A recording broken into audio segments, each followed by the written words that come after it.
nu. Halløj så folkens, og velkommen til denne her video. I dag så er vi inde på Hypixel og Skywars på deres server Skywars.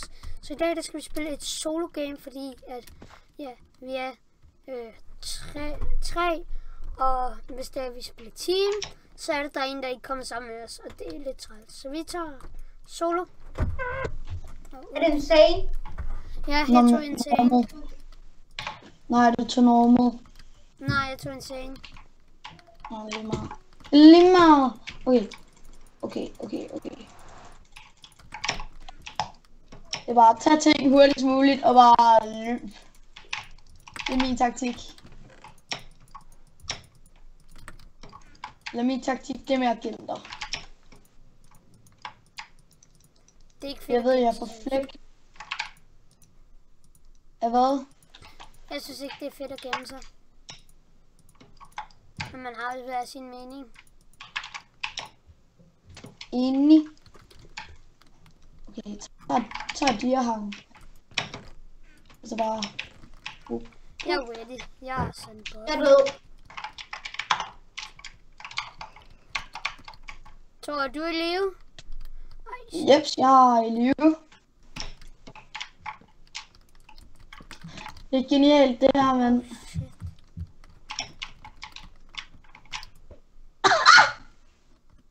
Easy kill.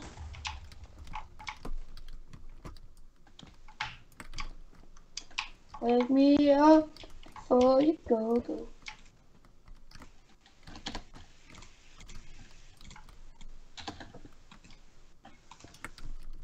Diktater du mig? Det er det, Tor. Respekterer jeg begge. Ja, hvad? Det er det. Respekterer jeg begge. Diktater du mig? Jeg er lige foran. Kast en Diktater i mig? Hvad? Jeg er Diktater i ikke mig? død, så... Nej.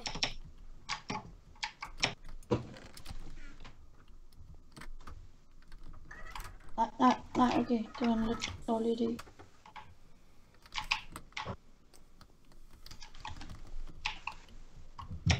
Jeg var den første i midten, og jeg fik alle kisterne, men så var der en, der kom og skubbede mig ud højt. Du bliver backstabbet, Facey. Rip. Heldig. Så er det bare. Nej.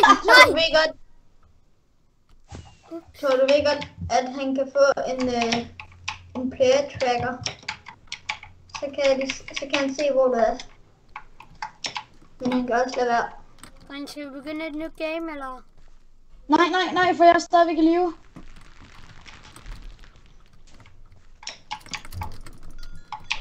overlever. Jeg tror, han ved, hvor du er. Nej, jeg tror ikke, han ved, hvor du er. Wow, der er kun 2 tilbage. Lol, han var tæt på at falde i void. Nej, bare lad være med det. Bare lad være. Nej, jeg er blød. Følte du med os? Jeg er dum, mand. Nej. Du har set det lige. Sorry.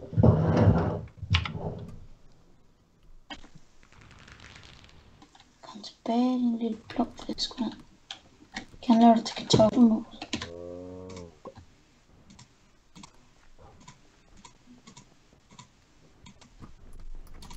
Så. Hold kæft, mand. Jeg er ligeglad. Men YouTube. Jeg har ikke lavet særlig mange videoer. Og det er så lidt træls, så jeg streamer her. Der mister jeg så mange af mine subs. Så ja, det er lidt dræbt. Så ja. Jeg ved ikke, hvornår jeg kommer til at streame igen. Det kommer an på, hvornår det er, mit OBS kommer til at blive fikset. Det er fikset, men der er bare sorte kanter, og Elfable er lidt ødelægger. Hvis I synes, det er okay, der er sorte kanter, så køb det lige, fordi jeg ved ikke helt, hvad jeg skal gøre ved det. Jeg synes, det er lidt træls, og jeg er bange for, at de ikke kommer til at kunne lide det, hvis der er sorte kanter. Nej, hvor er den lille tart, mand? Hop nu bare ud over. Nej. Du vil alligevel dø over ham. Bare... Kur... Check... Nej! Nej! Point. Jeg sagde det jo. GG. Døde du? Ja, jeg døde. Så YouTube, jeg håber, at I kommer til at nyde videoen. Vi spiller solo, så ja, hvis I ikke vidste det. Og drenge, I skal være opmærksomme. Der er tre, der har et stenskin, så de kan kamuflere sig. Ja, men det er fordi, de laver den der The Stone Challenge. Nej, det Jeg har er selv- ikke det, den hedder. Der er også 3 channel, og der er lava og alt Den muligt. hedder I'm a Block Challenge, bedre sagt. Ja, det kunne man også sige. Jeg havde et stenskin på i dag, og optog den der challenge.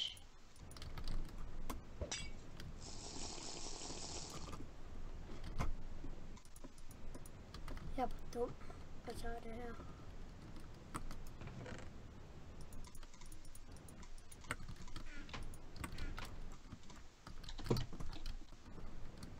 Jeg tror, jeg vil prøve at overleve på samme måde. Og gemme dig.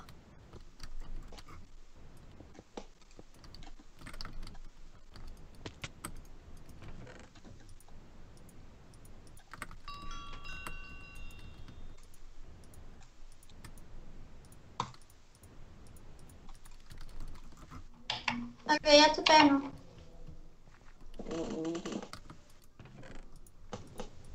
Hallo? Hallo? Ja. Vi sidder bare pisse koncentreret. Jeg faldt i void. Nå, rip dig. Nej, altså i sidste game. Jeg tror ikke, jeg kommer ikke til at kunne høre mig. Jeg skal bare lige fikse et eller andet med min mikrofon. Jeg er næsten fuldt enchanted gear. Jeg har fundet dig. Skyd med æg efter dig. Så. Ja, bliv stående der. Bliv stående der. Nej! Rip, man.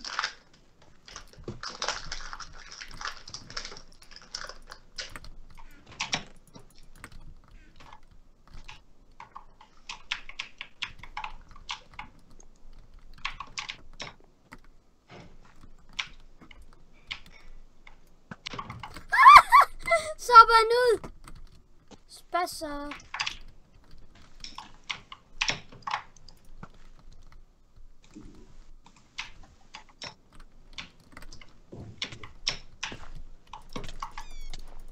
Se dig kæmpe, mand.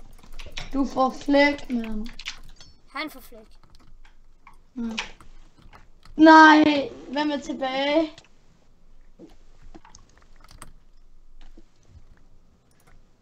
It's the master. Oh, Facey, kom frit frem. Jeg ved, du elsker at lege dig fat. Dit klamt dyr! Snakker du til mig? Ja, var det ikke dig, der Ramte lige jeg på dig? vej mod mig? Ramte jeg dig? Ja, Wow, GG. Det er lige meget. Hvor er du henne? Nej, jeg smed min bue. noob. Rip, nu må jeg inden for at tage kisterne. Ellers er jeg flægt.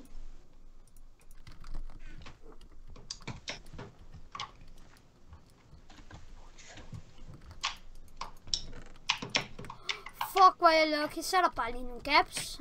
Lucky.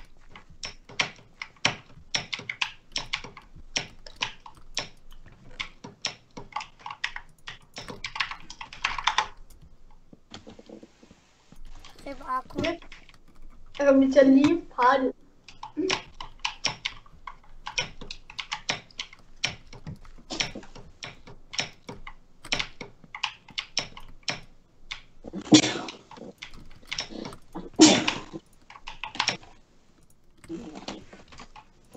Når jeg skal All starte into en runde, void. så skal jeg lige party Alle invite. de void.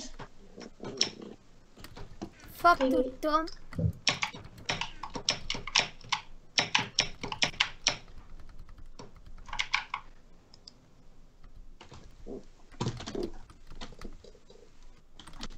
Jeg skal bare bygge en blok ud, så havde jeg været der. Hvordan kan man teleporter og face i der?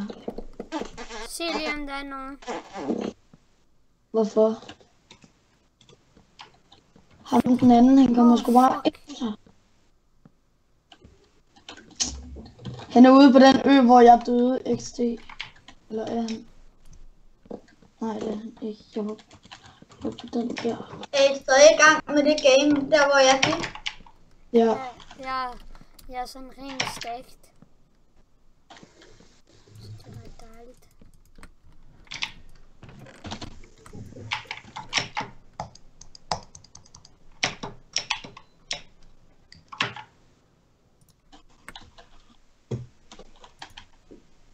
Så kigger du på mig lige nu? Nej, jeg prøver at kigge på ham den anden. Fuck, hvor sygt!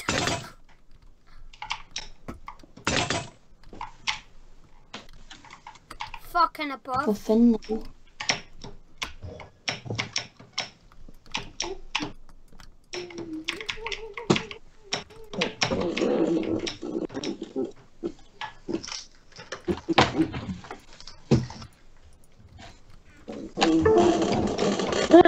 Der røg lige mit stik. Så nu skal jeg bare lige connecte alt det her lort op igen.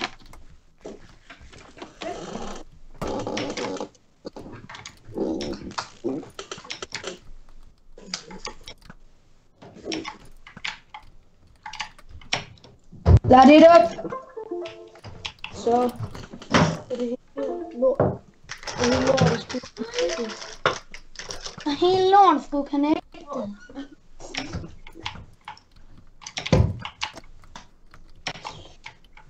Hold kæft, mand. Du går tættere på ham.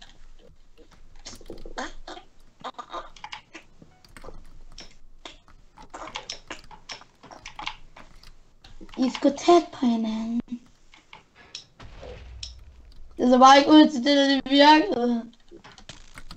Okay. Det der jump kan altså godt tage, han lander i vandet.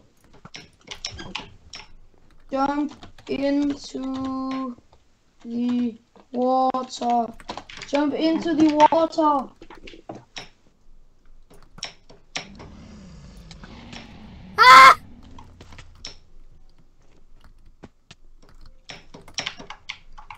Got me up all night. Got to be slapped. Jump into the water. Please. Victory! Yes, jeg blev vinder! Faldt han ud? Faldt han ned? Ja, jeg sagde jump into the water, men der var en blok for langt imellem. Så vandt vi skulle lige det game, guys. Jeg tjekker lige, om jeg er optaget stadig. Så invite mig lige til partiet igen. Ja. Så er jeg nemlig lige partiet.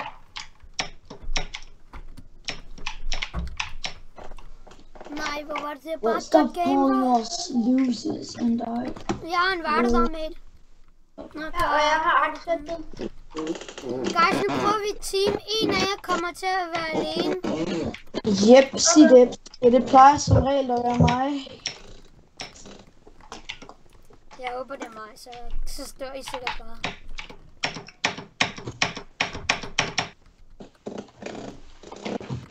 Nej, jeg kommer sammen med dig. Det bliver Aqua. Ja. Det er sgu Aqua. Hvis du tager den der, så tager jeg den der. Tak, det var en mega lucky kiste. Også mig. Men spiller vi ikke også Insane? Fordi der plejer normalt at være gode ting i Insane. Let's go Chestes.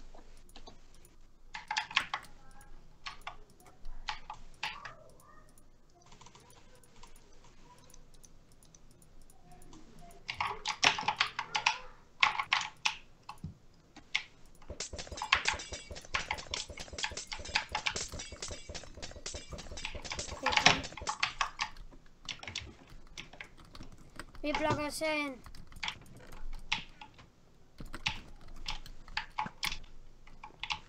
Rip.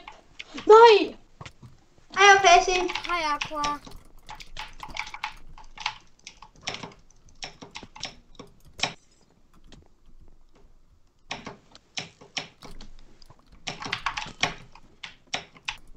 For satan. For helvede, man. Rip. Suck life. I'm died. I'm small dying here. I'm gonna go up. Jeg er også tæt på dig.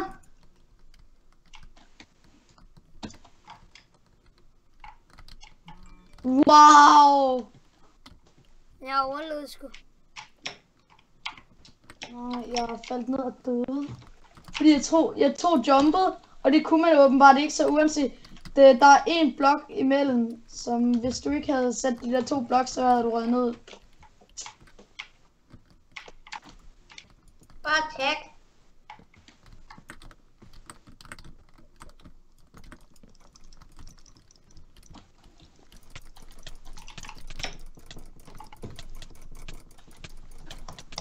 Jeg fik ham! Go, Opasi. Opasi. Opasi. Region. Der ligger gearboxer herovre. Du bliver tagget! Rip.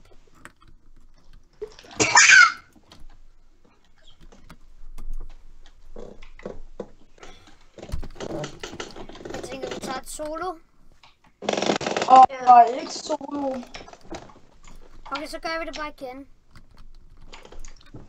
Bare team. Eller... Bare team eller mega mode. Næste gang tager vi mega. Yes, Aqua. Jeg kom sammen med en random person.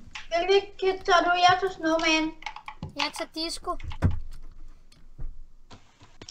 Nå jo, det havde jeg egentlig også. Jeg har også disco.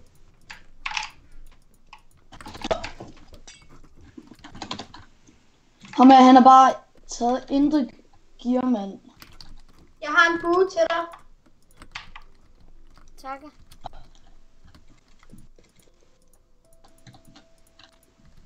Har du noget mad? Jeg har en bue til dig. Okay, tak. Du kan også lige få 2 kilo. Jeg beskytter dine baller. Okay. Pas på! Nemt. Good. Jeg fik ham. Nej, siger jeg bare. Nej! Jeg ville have brugt flyhacks der, hvis jeg kunne.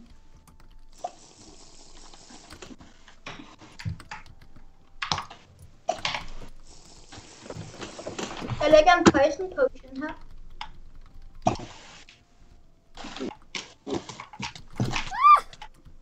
Havde du seriøst ikke bedre gear end det der? Nej. Og jeg gad ikke at skifte min chestplate på grund af, at der var tårns 3.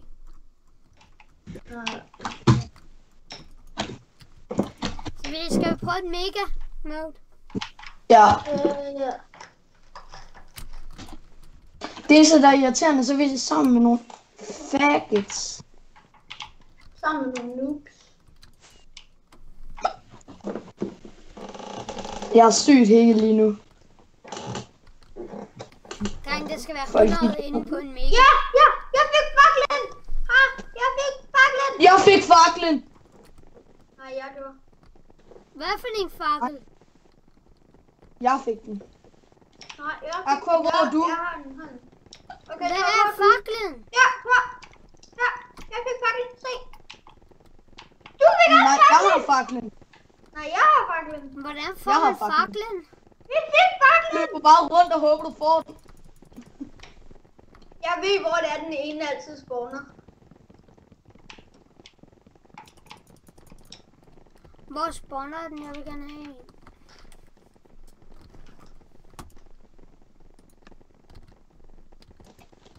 What? Præcis, de har alle sammen det samme skin. Ej, GG, mand. Vi kan beholde nogle sten. Jamen, støder, mand. Jeg går efter den derovre. Stenpumpet. Men det er jo bare godt, det er sikkert stenpumpet. Ej, gå nu væk. Så ja, Okay, jeg tager den der. efter det her game, så slutter vi optagelsen af, og så håber jeg bare, I har nyt dem. Først skal vi jo lige derude. Så det. Nej! Der er allerede en kamp støder ude på vores ø. Smadrer ham. Ja. Guys, jeg tager over til spawn. Held og lykke, han kommer nu. Jeg er død. YouTube, tak fordi I gør så med. Ja, jeg er stadig levende. Hej hej.